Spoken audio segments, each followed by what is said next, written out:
마가복음 13장 1절 예수께서 성전에서 나가실 때에 제자 중 하나가 이르되 선생님이여 보소서 이 돌들이 어떠하며 이 건물들이 어떠하니까. 여러분 1절을 읽으면서 열심히 같이 마가복음을 읽은 분들은 뭔가 눈에 들어오는 게 있을 거예요. 성전에서 나가실세. 이 성전에서 나간다는 말이 잘 마가복음에게 턱턱턱 배치되어 있는 걸 여러분들이 아마 아실 겁니다. 성전에서 나가실세. 오늘도 또 나간다. 무슨 뜻인지 아시겠죠? 이 성전은 안 된다 이런 얘기예요. 이 성전은 안 된다. 소망 없다는 얘기예요. 주께서 거기 머물지 않으셔요. 나가실 때 제자 중 하나가 이르되 선생님이여 보소서 이 돌들이 어떠하며 건물들이 어떠? 이 돌들이 엄청나. 이 건물이 그냥 엄청나. 헤롯이 세운 성전이거든요. 근데 헤롯은 말이죠. 성전을 믿음이 있어서 세운 게 아니에요. 자기 통치를 위해서 백성들에게 마음을 살려고. 이 헤롯이 출신이 유대인이 아니에요. 이방인이에요. 정통성이 없어요. 로마 황제한테 상납하고 잘 보여서 따낸 거예요. 왕자리를. 그래서 그 유대인들의 마음을 살려고 그 성전을 지어준 거예요. 그러니까 그 성전의 내막은 정치고 거래예요. 거기서 종교 지도자들, 바리새인들, 대제사장, 장로들, 서기관들 이런 사람들이 다 성전을 중심으로 해서 묘하게 커넥션이 형성이 돼가지고 카르텔이 형성이 돼가지고 그래가지고 거기서 기득권자들이 말이죠. 종교 기득권자들이. 그러니까 예수님이 이 성전은 안 된다. 제자들은 이 성전의 돌들이 얼마나 크고 이 성전 건물이 얼마나 화려하고 웅장합니까? 겉모습에 지금 눈이 휘둥그레져가지고. 그럴 때 2절 예수께서 이르시되 내가 이 큰 건물들을 보느냐? 돌 하나도 돌 위에 남지 않고 다 무너뜨려지리라. 그래가지고 40년 지나서 로마 군대에 의해서 이 예루살렘 성전이 정말 초토화가 돼버립니다. 그걸 말씀하신 것이고 두 번째는 또 뭐냐면 이 거칠애에 이 성전은 무너져야 된다. 이 성전 종교 무너져야 된다. 그다음에 세 번째, 여러분 요한복음 2장에서 그 말씀이 나오죠. 예수께서 성전을 장사하는 사람들, 환전하는 사람들을 막 내쫓아요. 뒤집어 엎어요. 그랬더니 사람들이 당신이 무슨 권한으로 이런 일을 하는 것이요? 당신이 권한이 있다는 것을 표적을 보여주셔요. 표적. 그랬더니 예수께서 요나의 표적밖에 보여줄 것이 없다. 이렇게. 요나가 죽은 지 사흘 만에 불어라. 그죠? 이 성전을 헐어라. 그 요나의 표적이라는 말이 거기서 중요한 건 이 성전을 헐어라. 그러면 사흘 동안에 일으키리라. 이렇게 예수께서 말씀하셨어요. 이 성전을 짓는데 40년이 넘게 아직도 완공된 게 아니야. 그런데 이걸 허물고 사흘 만에 다시 세운다? 근데 그게 무엇을 가리켜 말씀하신 거라고요? 당신의 육체가 죽어서 사흘에 부활할 것을 말씀하신 거거든요. 그것이 이제 요한복음 2장에 나와요.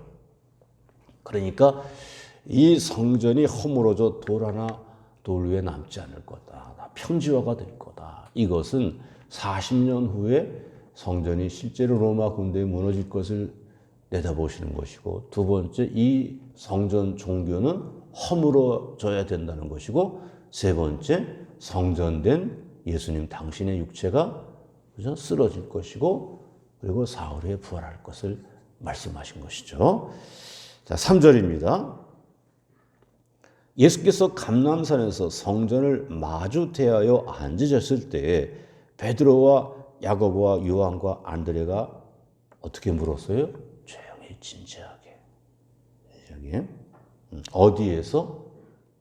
어디에 자리하여 있어요? 지금 오늘 성경 공부 문제 어느 자리에서? 그죠? 감람산에서 성전을 마주 대하여 앉으셔서. 여러분 성지순례 제가 한 번 갔다 온 거 가지고 가끔 가다가 말씀을 여러분들한테 하는데 뭐 성지순례 갔다 온 거 자랑하는 것 같아서 조금 좀 마음에 걸리는데 한번 여러분들도 코로나 풀리면 좀 이렇게 기도하면서 한번 기회를 만들어 보세요. 참 저는 그죠? 감람산을 갔다 왔잖아요. 감람산에서 예루살렘 성전이 딱 눈앞에 보여요. 약간 감람산이 높아요. 예루살렘 성전을 약간 내려다보면 아주 딱 보여요, 예루살렘. 그 감람산에 앉으면요, 예루살렘이 쫙 한눈에 들어와요. 그리고 바로 요 3절은 바로 제가 가보았던 감람산에서 내려다보였던 예수님이 거기에 앉으셔서 제자들하고 감람산을 대하여 앉으셔서. 저 예루살렘 성전. 주님께서 좀 아프신 마음으로 저 성전 무너질 텐데, 저 성전 무너져야 돼, 저 종교 무너져야 돼. 진지하게 베드로, 요한, 야고보가 이렇게 4절입니다. 우리에게 이르소서 어느 때에 이런 일이 있겠사오며 이 모든 일이 이루어지려 할 때에 무슨 징조가 있사로. 어느 때 이런 일이 있겠냐? 이런 일이 뭐예요? 성전 무너지는 일이죠. 그래서 오늘 이 마가복음 13장은요, 굉장히 종말에 대한 예언의 말씀이라 이것이 무슨 요한계시록을 읽는 것처럼 분위기가 그래요. 그래서 이것은 무슨 말세에 일어날 일이다, 종말의 예언이다, 이렇게 성경을 읽기도 하지만, 그러나 본문의 맥락을 정확히 붙잡을 때 이건 뭐예요? 성전을 두고 하시는 말씀이에요. 지금 성전을 바라보면서 성전을 마주 대하여 보면서 저 성전 어떻게 될 건가? 우리가 이 맥락을 놓고 볼 때 종말에 있을 무슨 예고, 그렇게 읽을 수도 있겠지만 본문을 맥락을 붙잡고 읽을 때는 성전을 두고 일어날 일, 그 다음에 두 번째, 성전이 누구를 가리키는 거라고요? 예수님 본인. 그죠? 그래서 눈에 보이는 저 성전이 앞으로 허물어질 거야. 큰 핍박이 지금 몰아닥치고 있어. 그 다음에 두 번째, 예수님 당신이 이제 십자가에 성전 무너지는 것, 예수님의 육체가 무너지는 걸 지금 예수님은 그걸 지금 말씀하시는 거예요. 그래서 예수님의 십자가의 고난과 죽음을 두고 오늘 본문은 진행이 되는 거예요. 자, 그래서 이제 4절에 우리에게 이르소서 어느 때 이런 일이 있겠어? 그랬더니 5절 예수께서 이르시되 너희가 사람의 미혹을 받지 않도록 주의하라. 6절 많은 사람이 내 이름으로 와서 이르되 내가 그러하여 많은 사람을 미혹하리라. 자, 제가 조금 좀 건너뛸게요. 자, 5절 다시 보면 예수께서 이르시되 너희가 미혹을 받지 않도록 어떻게 하라? 주의하라, 주의하라. 무슨 미혹을 받을까요? 많은 사람이 내 이름으로 와가지고 너희들을 미혹할 것. 내가 그리스도다. 가짜 그리스도들이 나타날 거니까 그런 사람들에게 미혹을 당하지 말아라. 너희는 주의하라. 그 다음에 9절입니다. 9절. 너희는 스스로 어떻게 하라? 조심하라. 주의하라. 조심하라. 같은 말이죠. 뭘 조심해요? 사람들이 너희를 공회에 넘겨주겠고 너희를 회당에서 매질하겠으며 나로 말미암아 너희가 권력자들과 임금들 앞에 서리니 이는 그들에게 징거가 되려 함이라. 조심하라.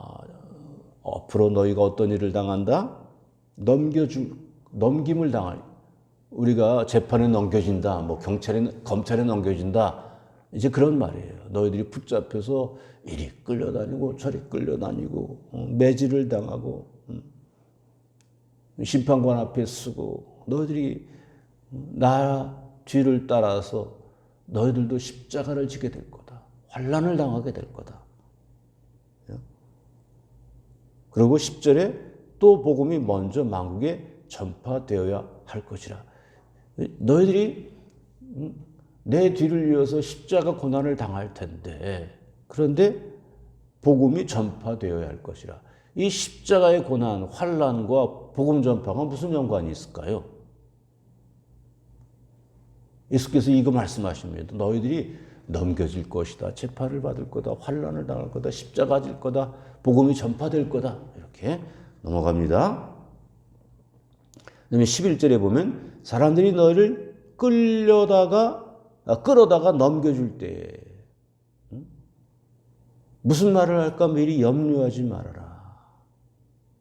그다음에 13절에 보면 또 너희가 내 이름으로 말미암아 모든 사람에게 미움을 받을 것이나 끝까지 견디는 자는 구원을 받으리라. 그렇죠? 너희들이 요컨대 환난을 당할 거다. 잘 견뎌라. 잘 견뎌라. 그리고 염려하지 말아라. 재판을 받을 때에 무슨 말로 변명할까 염려하지 마. 내가 너희와 함께 할 거다. 할 말을 줄 것이다. 그러면서 뭐예요? 복음이 전파될 거다. 이렇게. 네. 자, 그 다음에 이제 마지막 전 넘어가서 21절. 그때 어떤 사람이 너희에게 말하되 보라 그리스도가 여기 있다. 보라 저기 있다 하여도 어떡하라고요? 믿지 말라. 아까 6절에서 많은 사람이 내 이름으로 와서 이르되 내가 그리스도라 하여서 많은 사람을 미혹할 텐데 미혹당하지 않도록 주의하라. 또 오늘 보면 끝에 가서도 뭐라고요? 여기 있다. 그리스도가 저기 있다면서 너희들을 미혹할 텐데. 22절 거짓 그리스도들과 거짓 선지자들이 일어나서 이적과 기사를 행하여. 여러분 거짓 그리스도 거짓 선지자들이 능력이 있어요 없어요? 능력이 있습니다. 이단들의 가르침은요 얼마나 달콤하고 얼마나 귀에 쏙쏙 들어오는지 몰라요. 김광호 목사의 설교는 저리 가라예요. 얼마나 이단들은 그럴듯하게 설교를 잘하는지요. 그래서 미혹당합니다. 그들은 기사와 이적을 행하여. 이적과 기사가 그들에게도 일어난다는 거예요. 여러분 이적과 기사 와 하고 따라다니면 큰일 납니다. 눈에 보이는 대로 와 능력 있네 이러고 미혹당하지 마세요. 절대 흔들리지 마세요. 흔들리는 것은 주님으로 인해서만 흔들리세요. 알겠습니까? 예수님에 의해서만 흔들리세요. 목사가 예수의 말을 하면 목사의 말이라 흔들리지 마시고 목사를 통해서 주시는 주님의 말씀이니까 그 말씀에 여러분들이 흔들려야 되는 거예요.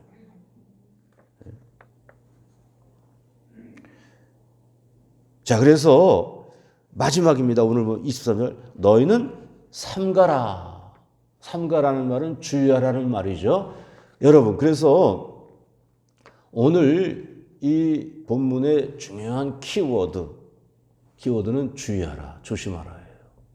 그리고 하나 더 하면 끝까지 참으라. 조심해야 될 건 왜? 미혹하는 거짓들이 활개칠 것이기 때문에. 두 번째, 참아야 될 것은 그죠? 너희들이 핍박과 환난을 당할 거기 때문에. 오늘 우리가 그렇지 않습니까? 거짓 그리스도들이 얼마나 참 미혹해요. 여러분들 인터넷, 유튜브 이단들이 판을 칩니다. 거짓 그럴듯한데 우리랑 같은 형제인 것 같아. 믿음의 성경을 말하고 그리스도를 말해서 그럴듯해.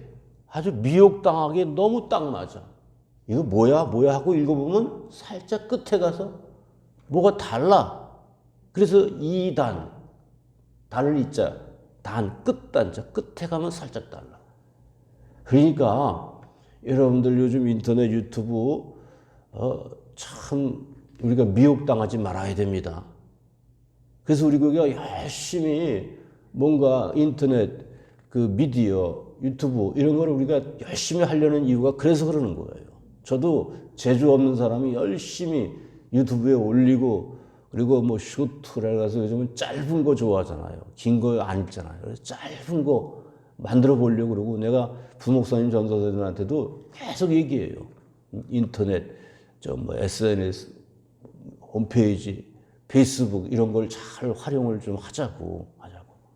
나는 여러분들보다 늙어가지고 그런 거에 내가 둔하지만 나는 필요성은 절감하고 있으니 젊은 여러분들이 감각 있게 좀 그런 거 좀 열심히 하자고. 이렇게 제가 권면을 하고 있습니다.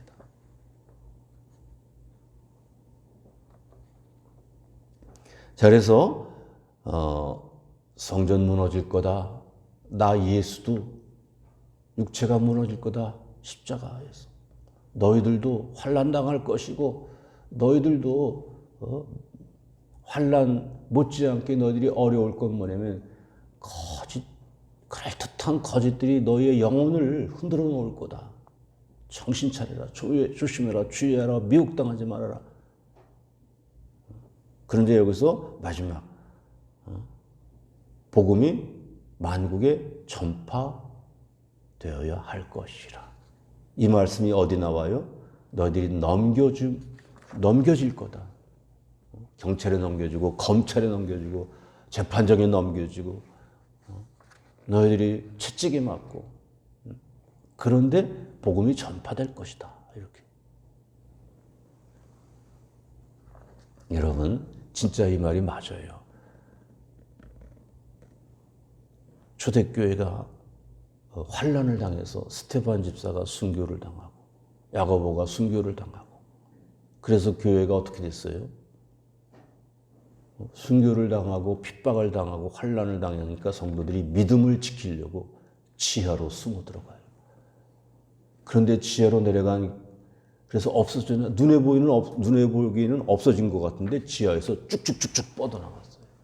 그래서 로마 시대 300년 동안에 말이죠. 그 핍박 가운데도 예수 믿는 사람들이 열심히 복음을 전파해 가지고 300년 지나서 313년도에는 결국은 로마 황제가 어쩔 수 없이 손을 들었어요. 기독교를 인정하게 됐어요. 그 핍박 가운데 오히려 우리 복음은 로마 제국을 점령을 해버렸어요. 그냥. 그리고 우리가 사도행전에도 나오잖아요. 예루살렘 교회가 핍박을 받아 성도들이 흩어져 가지고 어떻게 됐어요? 여러분 불을 타는데 그걸 끄겠다고 탁탁탁탁 치면 불똥이 튀겨가지고요 산불 납니다. 복음이 그렇게 번져가지고 안디옥 교회가 그래서 생긴 거예요. 바울과 실라, 바나바가 핍박 이를 배경으로 해가지고 뻗어나가는 전도를 한 거예요.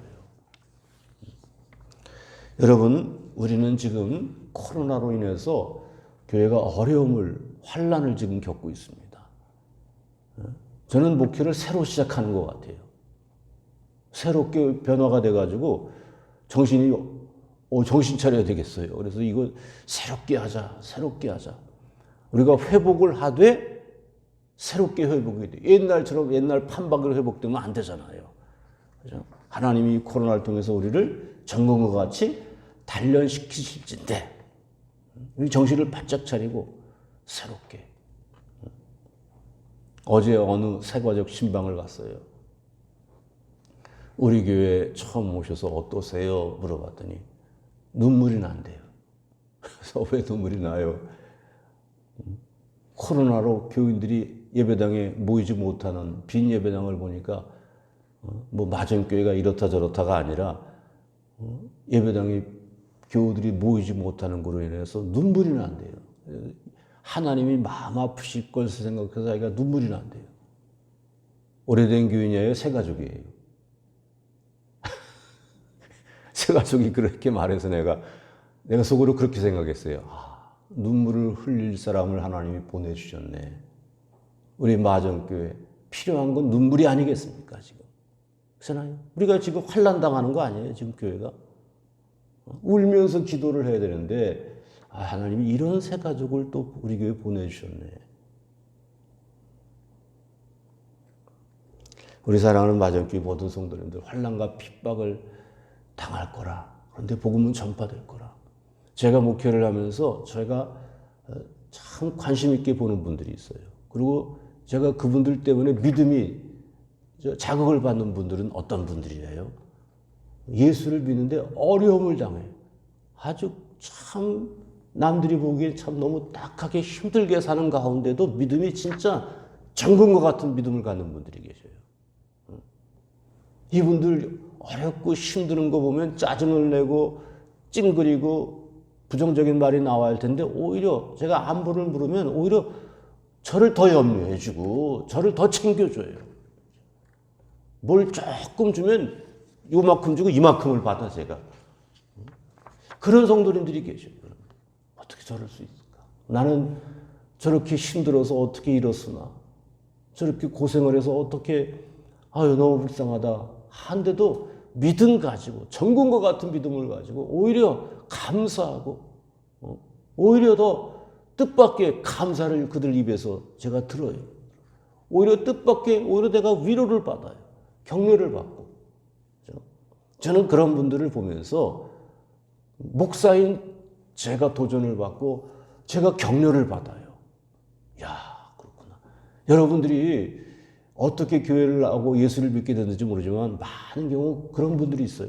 내 주변에 아무개가 어려움 중에도 교회 잘 다니고 참 남들보다 시련을 당하면서도 늘 밝고 긍정적이고 열심히 살아가는 모습을 나는 보았습니다. 저 사람이 왜 저럴까? 무엇 때문에 그럴까? 그러다가 저 사람이 예수를 믿는구나. 그래서 예수를 믿게 된 성도님들이 우리 교인들 가운데 있습니다. 전도를 어떻게 해요? 오늘 본문을 볼 때 전도는 핍박과 환난 가운데서 믿음을 지켜나갈 때에 복음이 전파되리라. 코로나에 눈물을 흘리며 기도하고 주어진 일을 어떻게 해서라도 일으켜 세우고 말이죠. 주어진 내게 맡겨진 영혼들을 붙잡고 몸부림쳐가면서 우리 신앙 잃지 않고 하나님이 붙여주신 성도들 잃어버리지 않고 우리 모두가 다 그저 무릎 꿇고 눈물 흘리고 부지런히 사랑의 손길을 베풀고 그럴 때에 우리가 어떻게 하느냐 그거 보고 사람들이 예수 믿게 되는 거예요. 할렐루야. 우리가 찬송가 336장을 찬송하겠습니다. 336장입니다.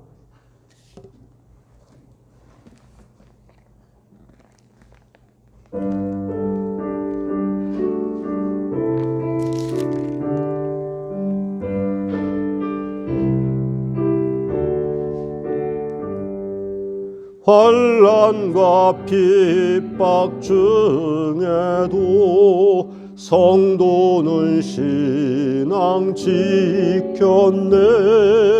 이 신앙 생각할 때에 기쁨이 충만하도다. 성도의 신앙 따라서 죽도록 충성하겠네.